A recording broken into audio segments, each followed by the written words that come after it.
Welcome to How to Succeed in ECE Without Really Trying. I'm Dr. Linda DeBrunner, and today we will be talking about Kirchhoff's current law. Kirchhoff's current law states that the sum of the currents going into a node must equal zero. Similarly, you could actually say that the sum of the currents leaving a node must be zero. And we'll talk more about that in a moment. Let's start with a simple circuit. This is a very simple circuit. I'm going to have an ideal current source, okay? And that ideal current source generates a constant current perfectly.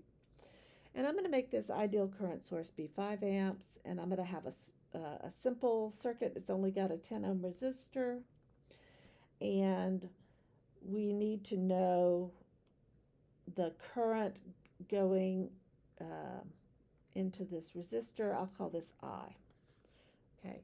Now what Kirchhoff's current law says is that, and we call that KCL, what that says is that the currents entering a node must be zero. So I have to tell you more or less what a node is. A node is a location where two or more elements connect. So I have a 5 amp current source and a 10 ohm resistor. They connect up here. They also connect down there. So we have two nodes in this circuit. Of course, it doesn't matter how we drew these lines. I drew them kind of square. It's nice and neat, but we could have just drawn them as a lump, right? As a round circle. Okay, any point on this line is a node. It represents the node of where they connect.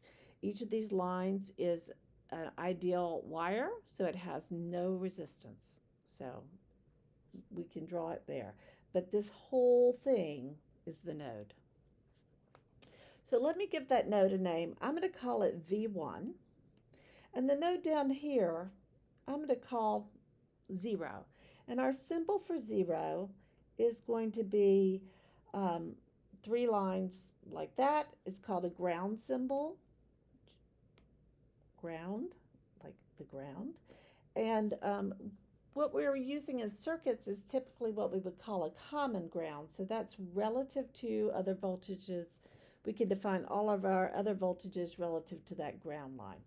You could also have in electrical circuits the idea of a hard ground or true ground, which is the ground that you get if you go deep into the earth. You would have an actual 0 volt location down there. So let's analyze this circuit at this node V1. The node I've labeled V1. Okay, so the currents entering the node are the current here, 5 amps. So I'll just say 5. And then the current entering here is actually minus I. So I'll add minus I, and that will be equal to 0. So in other words, 5 minus I equals 0. That tells me I is equal to 5 amps. Now, this is not exciting or new. I bet most of you understood that before we started. You know that this is an ideal wire. So as this 5 amps goes into the 10 ohm resistor, the same current goes into the resistor as leaves the current source. Okay. And that same current then comes out of the resistor into the ground node and then back up through here. So the current, you probably knew to begin with that this was 5 amps. But I just wanted to show you that we could start with a very simple circuit and come up with that conclusion. Let's do something a little bit more complicated. So here's another example. We'll still have, again, we'll do a current source. I'm going to make this one be 12 amps, and I'm going to add 2 resistors. And I'm drawing this a little bit differently just so that you'll see a couple of different ways to see this.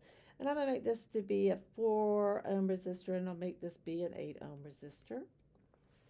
Okay, so on this circuit, how many nodes do we have? So a node is where two or more elements connect. So I have all these three entering right here into this node. So let me just as a sideline redraw this circuit. I find that this helps some people. If I redraw the circuit with curved lines instead of with straight lines. So I still have my 4 ohm and my 8 ohm resistor, and I still have my 12 amp source. But now it just seems a little more intuitive where the nodes are. So we have a node here and a node here. In this circuit above, we still have a node here and a node here. It's just a bit more confusing looking. So if you find that it's difficult for you to find the nodes, just redraw your circuit with curved lines. It's a little bit easier. Okay, let me go ahead and erase that, and we will just begin with our circuit. Let me go ahead and name my nodes. Again, I only had two, so I'm going to name this one V1 and this one be our ground. Okay, also I want you to realize that V1 is actually going to be the voltage across that 4 ohm resistor. And similarly is the voltage across this 8 ohm resistor. I drew the 8 ohm resistor up here just so you get used to seeing it in a different place. But in actuality, this 4 ohm resistor and this 8 ohm resistor are in parallel, which you might remember from your physics class. But let's not combine them into using the parallel resistor equations for equivalent resistance. Let's just leave it like it is, and let's analyze our circuits. So we can enter, we can look at the currents entering the nodes or the currents leaving the nodes. I'm going to do the currents leaving the nodes this time just because I can, okay? And I'm going to do, I'm going to call this one I1, I'll call this one I2, and I'll call this one I3. And I want you to realize, of course, that I1 is going to be the current going through this branch. I2 is the current going through this branch, and I3 is the current going through this branch. I also want you to note that I3 and I2 are not the same because I3 comes around and part of it could go up this branch and part of it could go that branch. So again, we have three currents.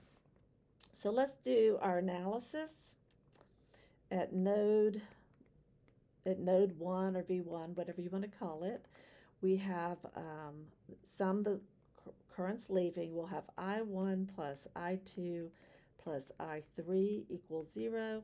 Similarly, this was the currents leaving. Similarly, we could have summed the currents entering the node. Okay, so if I1 is current leaving this node, then the current entering that node is minus I1. So we would have minus I1 plus minus I2 plus minus I3 equals 0. And of course, you know that these equations are identical, except that the second one is what you get when you multiply that first equation by minus 1 on both sides. Okay, so either one will give us the same result. So I'm going to just choose the one at the top. Okay, again, I'm just going to erase that for a moment to give us more space. And we know that I1 is equal to minus 12 amps. How do I know that? Because minus I1 is this current, and 12 amps is the current in the opposite direction with the same magnitude. Okay, I don't know what I2 is, and I don't know what I3 is. So let's just write an equation using Ohm's law. We know that I2 is going to be V1 over 4 ohms, right? Remember V is equal to IR. So the voltage across the 4 ohm resistor is V1. The current through its I2. Using the passive sign convention,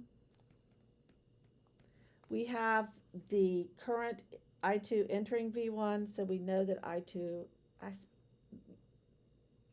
the current I2 is equal to V1 over 4. We can also write an equation using Ohm's law for I3, and we end up with I3 is going to be equal to the voltage across the 8 ohm resistor. And this is why I drew the circuit a little bit funny, is to trick you. The voltage across this 8 ohm resistor is also V1, right? So we have a voltage here and here. That voltage is also V1. And how do I know that? Well, this line here is actually that same point. Again, draw a curved circuit and it becomes a little more obvious. But this won't trip you up now on a test because we've shown you how to do this. But just drawing square corners can confuse people.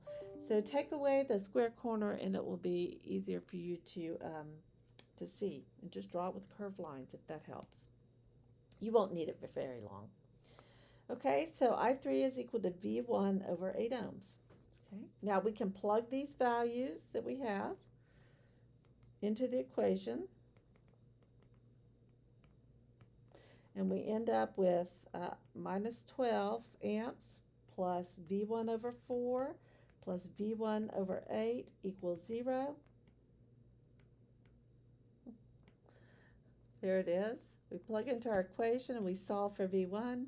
We get V1 times 1/4 plus 1/8 is equal to 12. The easy thing to do here is multiply 3 by 8 on both sides. So I'll have V1 times 8. I'm going to write down all the steps just so I don't lose you.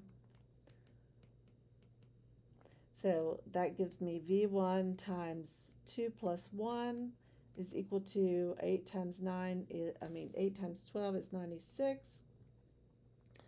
And so that gives me V1 is equal to 96 over 3, which is equal to 32 volts. So let's then solve. We can solve for I2.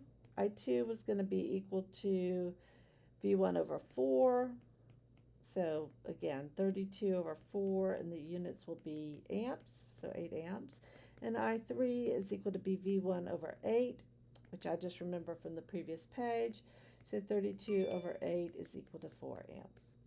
So now we know all the voltages in the circuit and all the currents in the circuit, and we say that we have solved the circuit. So hopefully this will help you to get a good idea of how to use Kirchhoff's current law. We'll look at more complicated videos in the future.